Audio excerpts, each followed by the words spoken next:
Pilipinas, ang oras po natin, alas 6:40 ng gabi. Eto na ang mag-partner na mas paliliwanagan tayo pagdating sa batas. Mga payo ng mga abogado, mga usaping abogado na mas malinaw na pag-uusapan para mas maintindihan natin. Kumpanyera ng Bayan, si Attorney Rina Seco at ang Panyera ng Bayan, si Attorney Cam, Cheryl Adami Molina. Dos Kumpanieras sa DZRH Radio, DZRH TV at DZRH Online. Bago mo kasuhan, bago ka pumirma, bago ka makipagkasundo, makinig muna sa Dos Kumpanieras. Dos Kumpanieras. Magandang gabi po, Luzon, Visayas, Mindanao. Welcome po sa programang Dos Kumpanieras. Kami pa rin po ang nakakasama ninyo. Ako po, si Attorney Cam. Ako naman po, Attorney Rina Seco. Tuloy-tuloy sa pagbabalita. Tuloy-tuloy sa serbisyo. Sama-sama tayo, Pilipino. Magandang gabi sa Panyera. Magandang gabi sa iyo, Attorney Cam. Excited na ang lahat sa darating na 85th anniversary ng DZRH. Ayan, so sana po kapiling namin kayo dahil marami po kaming mga programa, mga papremyo at mga activities na inihanda para po sa ating mga listeners. Ganoon din po sa ating mga taga-subaybay kahit sa may digital platforms pa yan. Yes, and take note po para sa mga ka-birthday ng DZRH, meaning to say you were born July 15, 1939, mag-secure na po kayo ng inyong birth certificate mula sa Philippine Statistics Office para po makasali sa ating promo na DZRH ka-birthday. Sagot po namin ang panghanda sa birthday nyo. 10 po ang pipiliin natin. Wow! Sana all! Diba? Meron din tayong pamilyang Pilipino, no? Napipili tayo ng mga loyal na tagapakinig. Na pamilya ito, Attorney Cam. Magbibigay tayo ng pangkabuhayan showcase. Yun! Grabe naman ang pamimigay ng DZRH para sa mga kababayan natin na laging nakatutok sa atin. Ito naman po ay pasasalamat namin dahil hanggang ngayon, yan, ipamana nyo po sa inyong mga anak, mga apo, ang pakikinig at panonood po sa DZRH. Wala pong lugi. Walang lugi. Ayan. Pero bago po tayong magsimula ng ating topic, announce lang natin na simula Mayo 8 po may bago pong park operation schedule ang Star City. Bukas po ang Star City mula alas 2 ng hapon hanggang alas 10 po ng gabi, Miyerkules hanggang Biyernes. At 1:00 ng hapon hanggang alas 10 ng gabi tuwing Sabado at Linggo po. Effective po yan. Thank you. May 8, 2024. Naka-flash po yan sa aming screen kapag kayo po nanonood sa amin. Yes, meaning to say Monday, Tuesday, wala pong park operations. Hindi po pwedeng maglaro. Oo. Magliwaliw sa Star City. Hindi tayo makasakay ng carousel at saka yung Chubibo. Ayan. So again po tandaan po ninyo bagong schedule po ng Star City, di ba? At syempre ngayong gabi po pag-uusapan po natin yung tungkol po sa warrant. Ayan, dahil kahapon napag-usapan natin yung tungkol sa mga sa illegal yung serious illegal detention and kidnapping. Ayan, ang topic natin ngayon. Kapag kayo po ba ay nakatanggap ng search warrant sa property mo, kayo po ba makukulong? Ayan, kasi yung mga iba kapag nakarinig ng warrant, warrant! Hala, makukulong ba ako? Ayan. Actually, hindi ka bibigyan ng search warrant, no? Hindi ipapakita lang sa iyo. Ito ay ini-issue ng huwes, no? Doon sa isang sa law enforcer. Sila yung magpapakita. Dadating ito sa property mo or kung saan ang dinidirect ng search warrant para sabihin na meron equipped kami ng search warrant. Pagkatapos niyan, ito yung sinasabi dito. You have the chance to examine it. Ayan. Yes. Tandaan po ninyo pag pinag-uusapan po ang warrant, dalawa po lagi yan. It's either warrant of arrest o kaya po search warrant. Ayan. So, nakabase po sa ating konstitusyon, of course, sa Bill of Rights natin, na hindi ka basta-basta pwedeng halughugin yung bahay ninyo, no? Kung hindi po ito personally na-examine ng judge, yung sinabi ni Panyera, na meron pong mga witnesses na sumumpa, no? Kay judge. tungkol sa complaint laban po sa inyo, at again po kung ano yung particular na hahanapin at personal na kukunin, at ito po ay dadalhin sa korte. Of course, ito po may issue kung merong probable cause. No? Napakahalaga po ng probable cause kasi hindi po ito pa pwedeng he says, she says. No? Hindi siya pa pwedeng base lang sa pangmamarites ng kung sino man. Dahil again, no, ito po ay sinusumpaan. At kapag ito po ay sinumpaan pero kasinungalingan pala, no, manufactured, maaari po kayong kumbaga makasuhan for perjury. Dahil nga po, again, mali po or krimen ang pag-issue ng salaysay na kasinungalingan. Ayan. Dos Compañeras. Ang tanong, kapag meron po bang kumatok sa inyo, knock-knock? Ayan, tapos sagot kayo, who's there? Ayan, policeman who? Biglang kumanta yung policeman, no? Halimbawa may kumatok sa inyo na pulis at sinabi, ay, may hahanapin po kami sa inyo. Papapasukin nyo ba? Required ba na mabuksan ang pintuan at sila ay magtuloy-tuloy? Ayan, kayo ba'y mandatory na dapat i-welcome sila? Or meron ba kayong pagkakataon? Meron ba kayong karapatan na to say no? Oo, na hindi po. Ang sagot po dyan, meron po kayong karapatan na tumanggi at sila lamang po ay makakapaghalughog sa inyong tahanan kung sila ay merong secret weapon. At ang secret weapon nila ay ang search warrant. Valid search warrant. Correct. Sinabi ni Panyera, valid search warrant. Meron po bang mga invalid search warrant? Yan. Take note po kahit merong na-issue na search warrant para sa inyong property o para sa inyo mismo, sa sasakyan ninyo, kung halimbawa po hindi nila ito dala at that moment, maaari po kayong tumanggi. Yes. Dahil karapatan po ninyo na malaman kung ano yung specifics. Which part? Halimbawa sa bahay nyo, which part ang sinasabi? Hindi pwedeng halughugin ng lahat. At dapat din ma-identify, malinaw sa inyo at malinaw sa nag-implement ng search, ano yung hinahanap, diba? Ano yung kukunin? Yes, tsaka ano ba tong mga hinahanap na to? Baka naman ref namin, o kaya washing-washing, o kung diba? may pera na nagpunta doon, may pera doon sa tokador nyo, o kaya sa drawer nyo, nakita, anong tawag doon, Attorney Cam? Bundle pa, galing sa bangko. Pwede ba yung kunin nang nag-i-implement ng search? Yes. So importante yung mga ganito, no? Kanina tinanong natin ni Miss Karen Oyong, nabanggit niya yung ating Malacash promo. Ang tanong sa Malacash, kasi napag-usapan po ang validity. Ilang araw po ba ang validity ng search warrant mula sa pagkaka-issue nito? Yes. At ang sagot po niyan ay matatalakay natin as we go along. Kaya makinig. Kaya yung mga nakatutok sa atin, yung mga nagtatanong, kung may validity ang search warrant, may validity rin po ba ang warrant of arrest? Ayan. Sideline na lang po yun, pero bago yan, batiin muna natin yung mga nakatutok sa atin ngayon, Panyera. Ayan. Yes, magandang gabi po sa mga nanonood sa atin. Unang-una, nakatutok na, kanina pa. Uy! magandang gabi sa iyo kay Admiral Totog Goles, dyan sabi niya, dyan sa Ortigas. Magandang gabi po sa inyo. At syempre, nanunood din sa atin, Ray Mendoza, Pancho Sabordo Jr. and who else? Siyempre, Enriquez. Nakatutok din si Miss Roxanne Costo. Napakasarap po ng inyong pasalubong sa amin. Yes, thank you very much, Miss Roxanne. And she's living on Thursday, so... Namit mo ba si Miss Roxanne? No. Sayang, di natin namit si Miss Roxanne Costo. Miss Roxanne, sana mamit ka namin. Miss Nato Nakase, magandang gabi po sa inyo nanonood dyan sa may Las Piñas, Jerry Sumagaysay, Renato C. sa may Quezon City sa QC.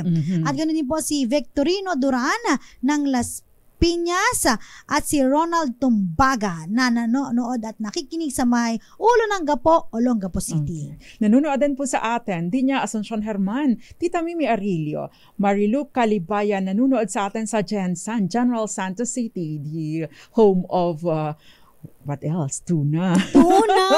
Fiesta Mart Royal, gayon din kay, syempre, Gael Enriquez Fruevita dyan sa Pampanga, at si Odette Oxalas, Mami Belen Rivera sa Santo Tomas, Batangas, si Marites Liedo sa Mabitac, Laguna, Violeta Montecalvo Zambrano, naka-TV na siya, naka-Facebook pa.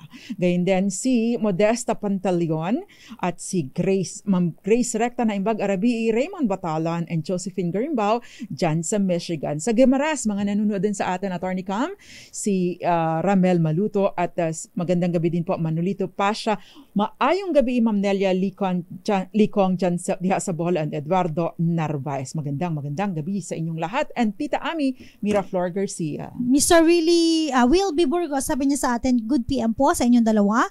Attorney Cam, Attorney Rina Seco, 59 years old na po ako. Still DZRH ang radio ko. Umaga at gabi. Bata pa si Sir? Oo, marami na po. Thank you very much. Kalamang nalaman sa inyo, mabuhay po kayo. Noel Bustonera po, na taga San Jose del Monte, Bulacan. Ay, thank you very much. Oy, Nanonood din sa atin, salamat mga taga po. Rosario, Cavite, Herminia Villaluz, and Maria Teresa Lazaro dyan sa Hong Kong. Yan. At ngayon, pag-usapan naman natin, no, pahapiawan lang natin bago tayo mag-commercial break. Ano ba yung mga properties na maaaring kunin at dalhin sa korte na nakalagay po sa search warrant? Dos Yes. Compañeras. Siyempre, unang-una muna, yung mga personal property, dahil hindi naman po natin makukuha yung mga real properties, yung lupa. Dalhin ang lupa. Hindi mo mabubuhat yung lupa, hindi mo mabubuhat yung bahay. Yes. So, Sa personal property, ibig sabihin yung mga nabubuhat, movable properties. yes. Unang-una po, ito pong property na ito, nakukunin po ng mga police, uniform personnel, yung property na subject of the offense.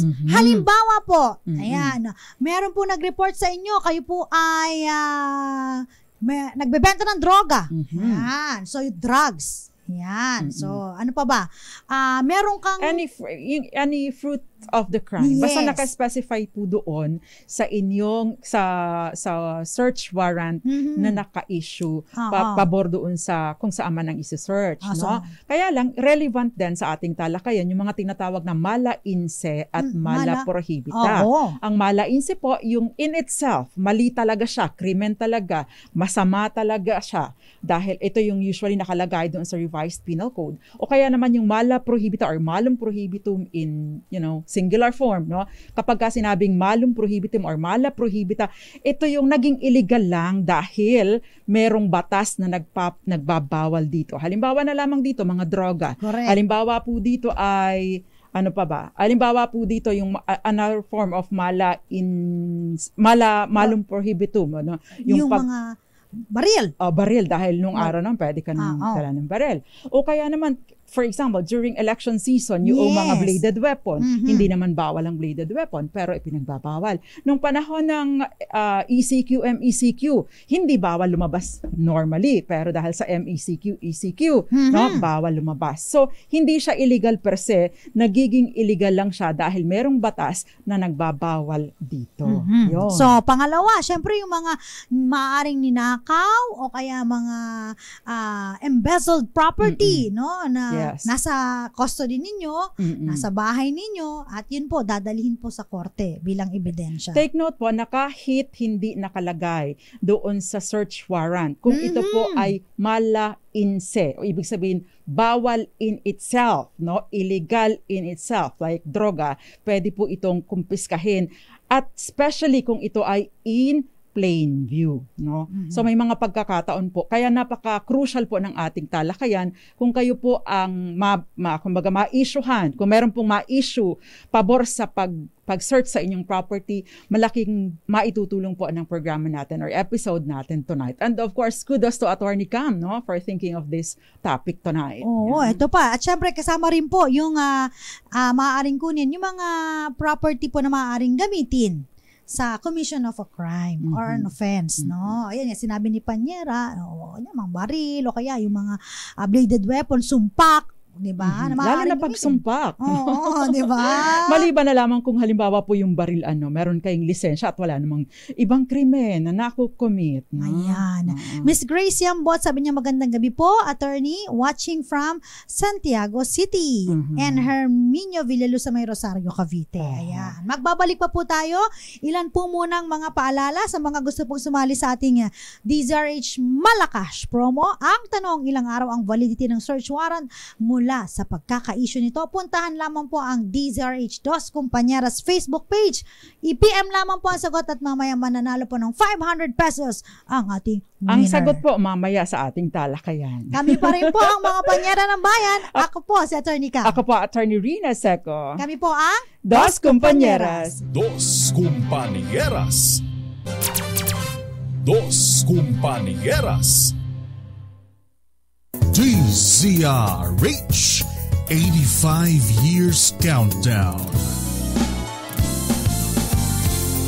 Uy! 69 days na lang po. Tayo po ay magsa-celebrate ng ating 85th anniversary. Lahat po kayo ay invited na makinig at mag-participate sa ating mga activities. Kasama niyo pa rin po ang mga panyera ng bayan. Ako po si Attorney Cam. Ako naman po, Attorney Rina Seco. At kami po ang Dos Compañeras. Pinag-uusapan pa rin po natin ang tungkol sa search warrant at saka po warrant of arrest. Ayan. Ilang araw ba ang validity ng search warrant mula sa pagkaka-issue nito?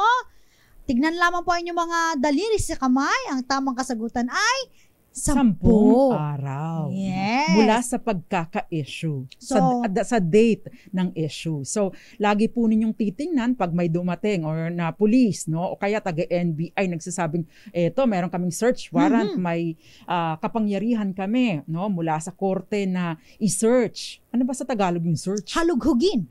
Ganun ba? Hanapin. Actually, hindi appropriate na halughog Hanapin na lang. Nga pala kasi yung di term. ba, plain view. Unless of course, naka-specify na Kung saan. nandoon sa cabinet, sa loob ng kwarto 1. Doon pwedeng tingnan doon. Main room. Yan. Hanapin na lang. Okay. Ayan. But, Nahirapan po sa Tagalog. yun. So, Yes. So, 10 araw po. yes. Yan. Pero ang tanong, Panyera, ilan naman ang validity ng, ilang araw ang validity ng warrant of arrest? Hanggat hindi ka na-aresto. Yes. At take note po, kapag ka search warrant, no? Kapag ka po search warrant, ito po ay dapat on daytime. Daytime. No? Daytime. Pero maliban na lamang kung naka-specify doon sa search warrant, no? Na ito ay nasa maaring dala-dala ninyo, bit ninyo, in which case, pwede pong mangyari ang search ng gabi. Pero meron pa rin mga requirements. No? Yes. Going back lang doon sa search warrant, pag pinakita sa inyo, tingnan po agad ninyo yung petsa. No? Para po, kung sakasakali, lagpas na ng 10 araw. Aba, saglit lang, boss. No? Aba, saglit lang, boss. Oo. Sabi po ng Dos Compañeras. Sabi po sa rules of court, 10 araw lamang po. So therefore, hindi na po valid yung search warrant ninyo. Pang-11 araw na po ngayon. O, di pwede po kayong tumanggi. Yes.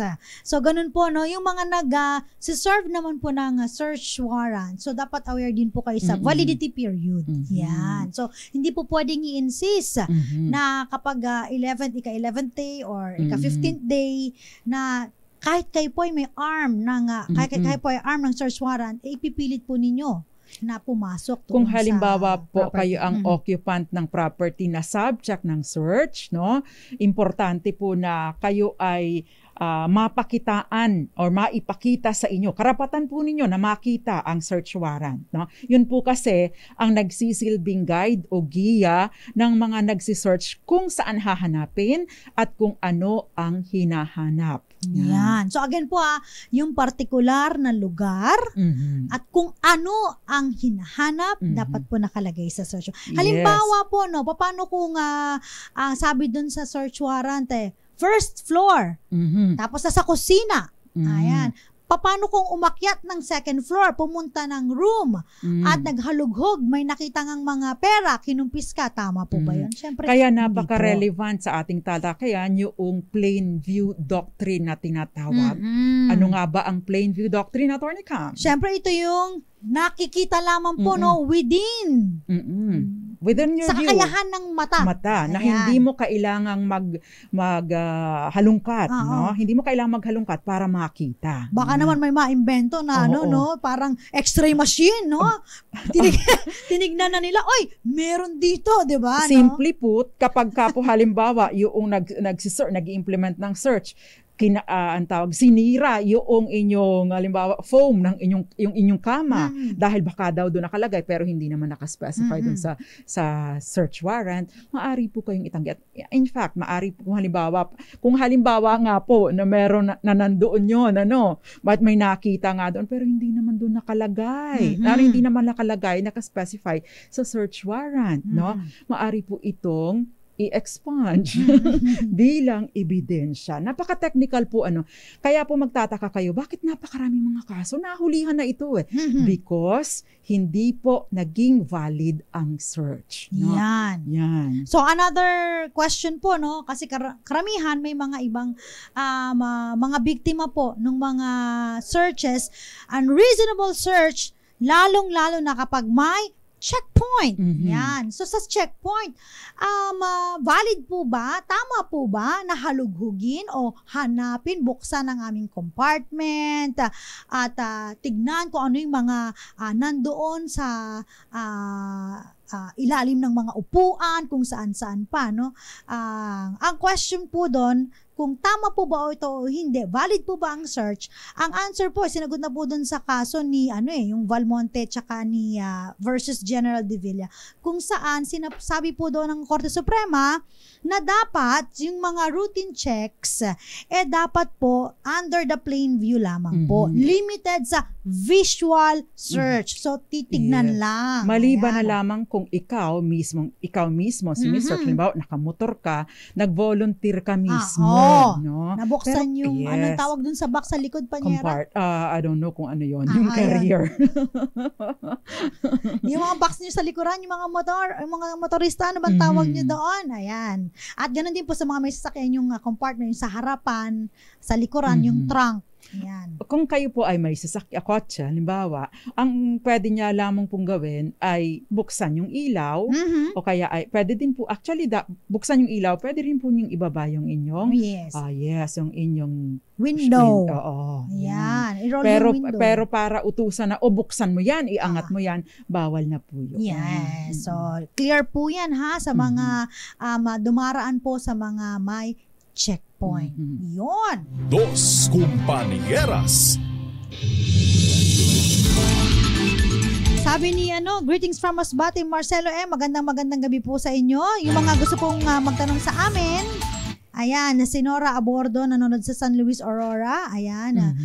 Yung mga may questions pa po, pwede po kayong mag-message lang po. Comment section sa DZRH News Facebook, DZRH News Television Facebook, at sa DZRH Dos Compañeras. Si Phil Barbie, dyan saan ka ba? Sultan Kudarat ka ba, Phil Barbie? Or sa Zamboanga? Ganyan din si Grace Yambot sa Santiago City, sa Isabela ba ito?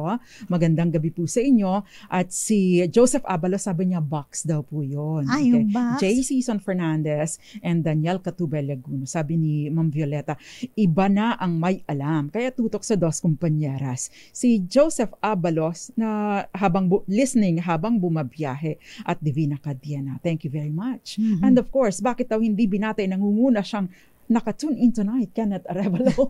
Hi, Mr. Kenneth! Yan, kamusta na ba si Kenneth? Nasaan na ba si Kenneth ngayon? Nasa Houston, Texas. Wow! Houston. Hanggang lang kami, Texas dyan sa tabi-tabi.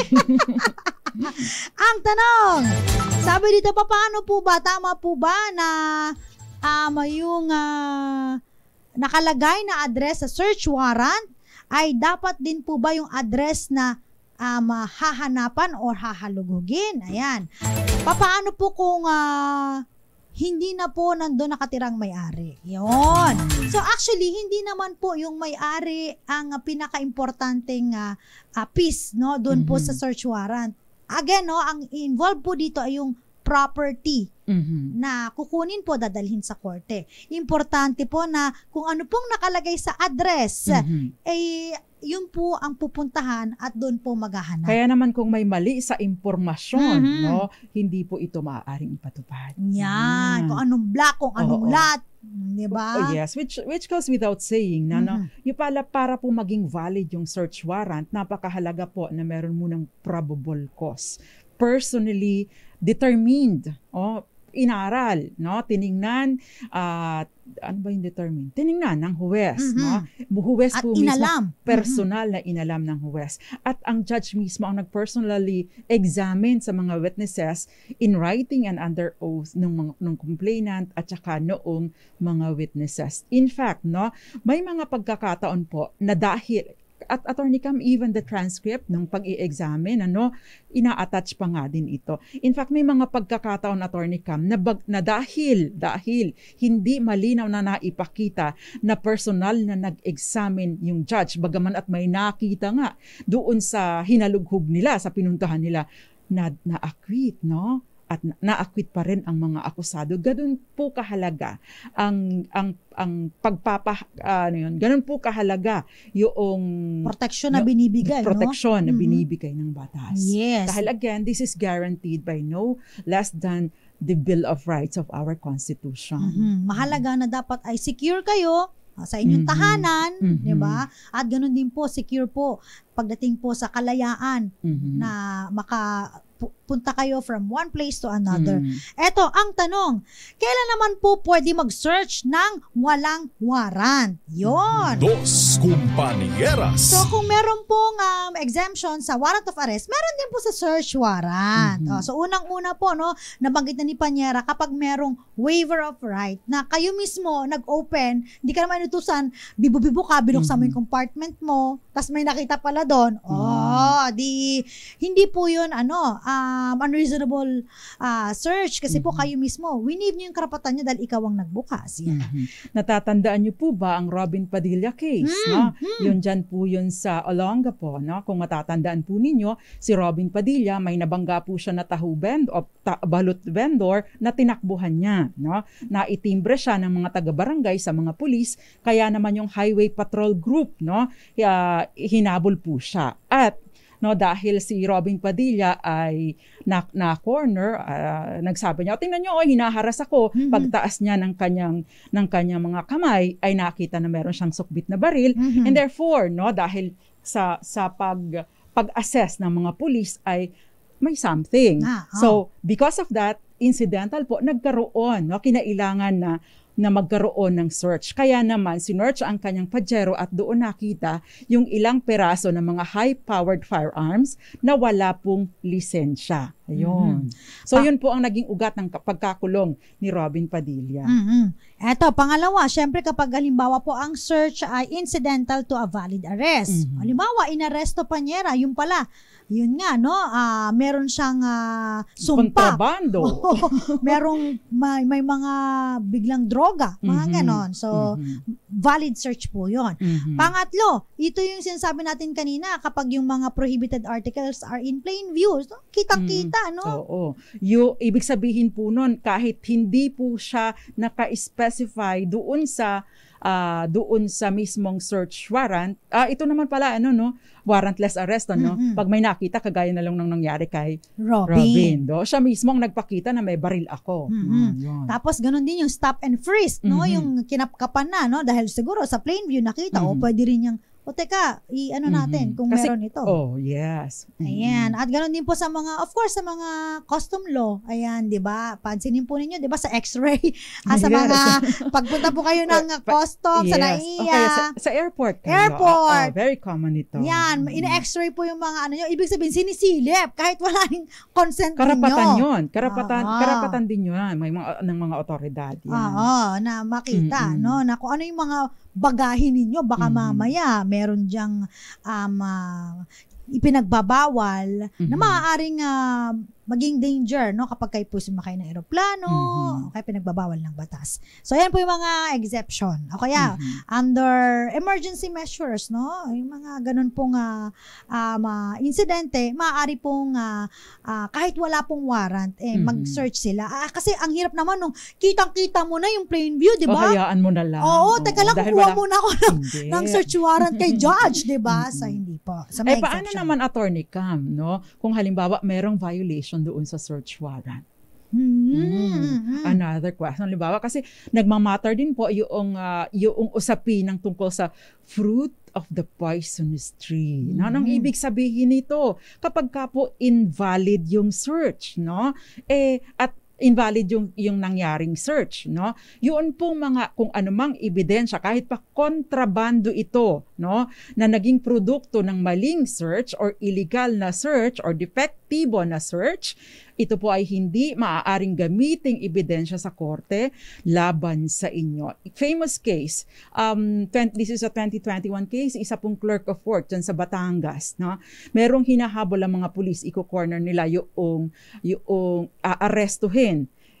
Si sir na clerk of court, nakamotor, biglang tumakbo, tapos inaresto ng kinapkapan, akala hindi naman siya, pero bakit siya tumatakas? So kinapkapan ng mga pulis, may nakuhang droga. Ngayon, kinasuhan si clerk of court, na-convict sa lower court, no? Hindi binaliktad po kasi ng Supreme Court. At ang sabi niya, kasi bagaman at totoo, illegal, no? Illegal yung droga na nakuha sa kanya. Wala naman siyang hindi naman siya party doon Just because ang isang tao ay natakot, tumakbo siya, doesn't make him or a person guilty, or that doesn't justify the warrantless search. So therefore, kahit yung kaso niya, no, administrative case para matanggal siya sa trabaho, hindi po nag-prosper because fruit of the poisonous tree. So ganun po kahalaga yung konseptong ito. Bunga ng nakalalason na puno. Tinagalog, hirap na hirap Magbabalik po ang Dos Compañeras. Ilan po muna mga paalala, sagutin lamang po ang katanungan. Ilang araw ang validity ng search warrant mula sa pagkaka-issue nito? Puntahan po ang DZRH Dos Compañeras Facebook page. Doon po kayo mag-message. Ilalagay lang po inyong pangalan, ang inyong address, lokasyon po ninyo, at ganoon din po ang inyong GCash number. GCash account. Okay, may question dito, Attorney Cam. Tama ba na ang question from from Admiral Toto Goles, tama ba na ang search warrant is always premised on a complaint or criminal case so that a warrant with no basis is invalid ab initio? Or ab initio. Galingan mo na sagot, Attorney Cam. So pagbabalik natin, sagutin natin yan. Ilan po munang mga paalala. Oras po natin, 17 minuto makalipas ang 7:00 ng gabi. Kasama pa rin po, ako po si Attorney Cam. Ako naman po, Attorney Rina Seco. At kami po ang Dos Compañeras. Dos Compañeras. Nagbabalik po ang programang Dos Compañeras. Kami pa rin po ang inyong mga nakakasama, ang mga panyera ng bayan. Ako po, si Attorney Cam. Ako naman po, Attorney Rina Seco. Pinag-uusapan po rin po natin yung search warrant. Search warrant. Yan. At ilang araw ba ang validity nito matapos itong ma-issue? Ang sagot po dyan, 10 days. From date of issue. Take note napakahalaga po ng from date of issue. Yes. Hindi yung from date na hawak ni police. Kaya na-receive nila yung notice. Now, Attorney Cam, sagutin mo to. Sabi niya, tama ba na ang search warrant is always premised on a complaint or a criminal case, so as a warrant with no basis is invalid or void ab initio? Ang importante po, Sir Toto, meron pong valid na impormasyon, no? Kung matatandaan po ninyo, yung kaso ng anak ni Secretary Crispin Rimulya, no? Diyan sa Las Piñas ba yon nangyari? Hindi ko matandaan kung saan kasi Las Piñas nagkaroon ng mga pagdinig, tama ba? Kung matatandaan po ninyo, wala namang kaso, no, na formal na naisampa laban dun sa anak ni Justice Secretary Crispin Remulla. Nangyari po ito, parang may nagpanggap na siyang nagdi-deliver. Nakapangalan po kasi, although may mali-mali doon sa sequencing ng pangalan, no? Ito po ay in fact, dineliver, ano bang pangalan nung droga, Attorney Cam? I forgot, no? Pagkatapos dineliver doon, so inaresto po yung anak ni Justice Secretary.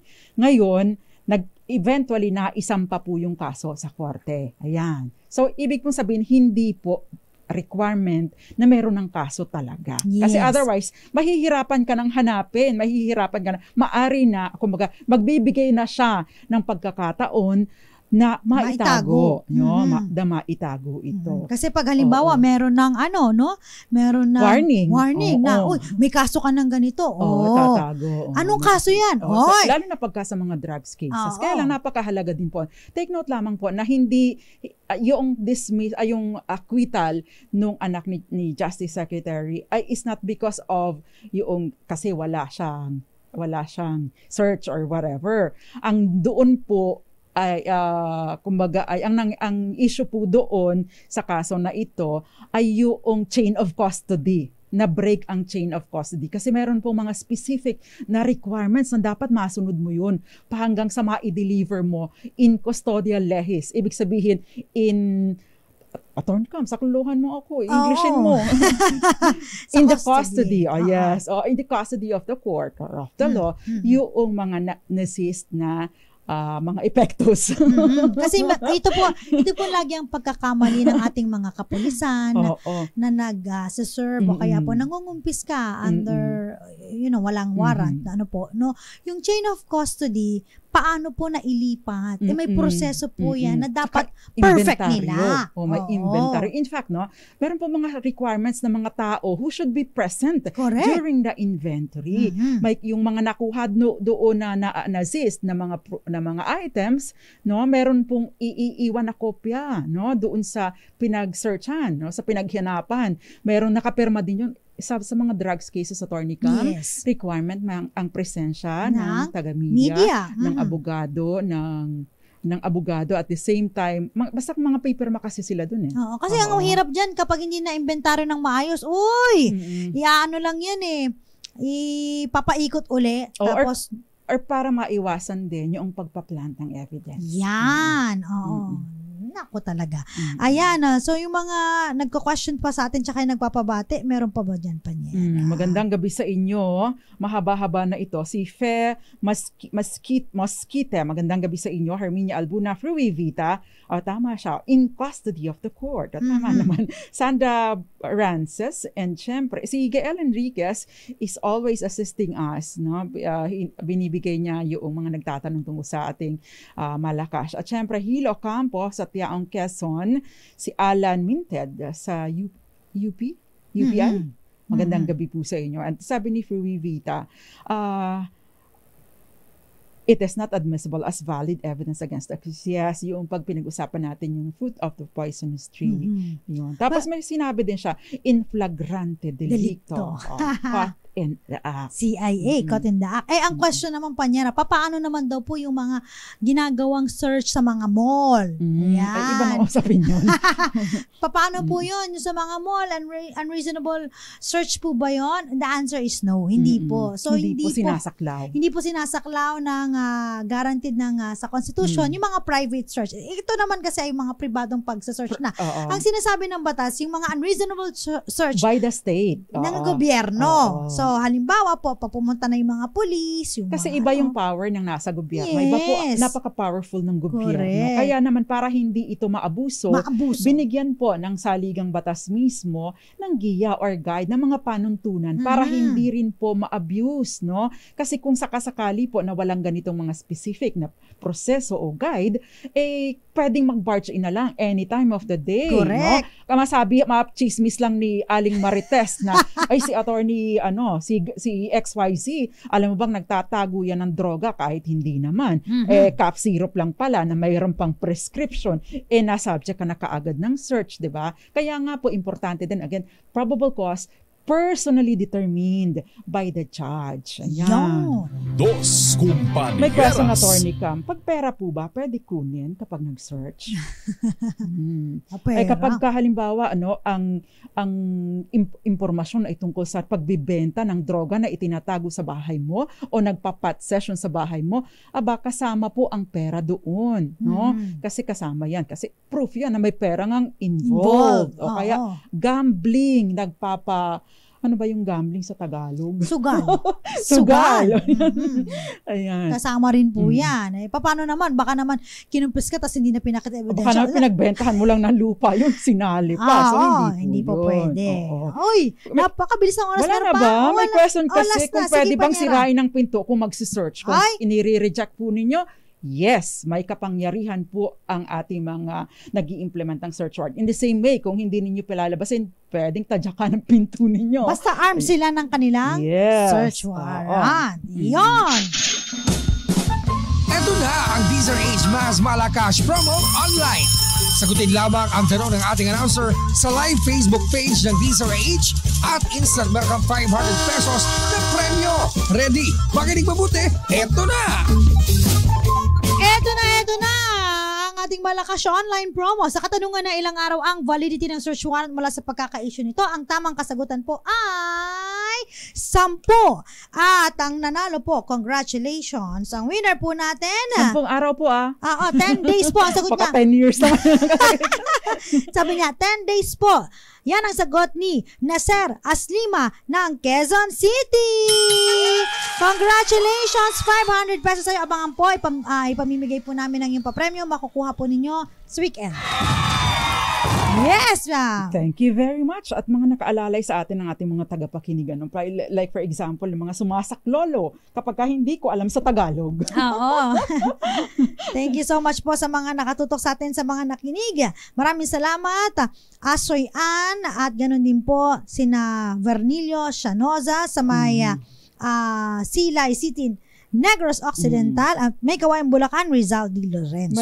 Meron dito pahabol Attorney Cam. Hindi daw nasagot yung question natin na kung pwedeng maaresto kapag merong search warrant. Not automatically. Arnold Lood, nanonood sa Riyadh, Kingdom of Saudi Arabia, sa Binyan, Laguna, Edgardo Santos, at marami pa iba. Maraming salamat po. Nakasama niyo po ang mga panyera ng bayan. Bukas, magkakarinigan, magkakakitaan pa rin po tayo. Same time, same station, same digital platforms sa Facebook, sa YouTube. At syempre sa mga cable channels, ang mga panyera ng bayan, ako po si Attorney Cam. Ako naman po, Attorney Rina Seco. Tuloy-tuloy sa pagbabalita. Tuloy-tuloy sa serbisyo. Sama-sama tayo, Pilipino. Dos Kumpanieras.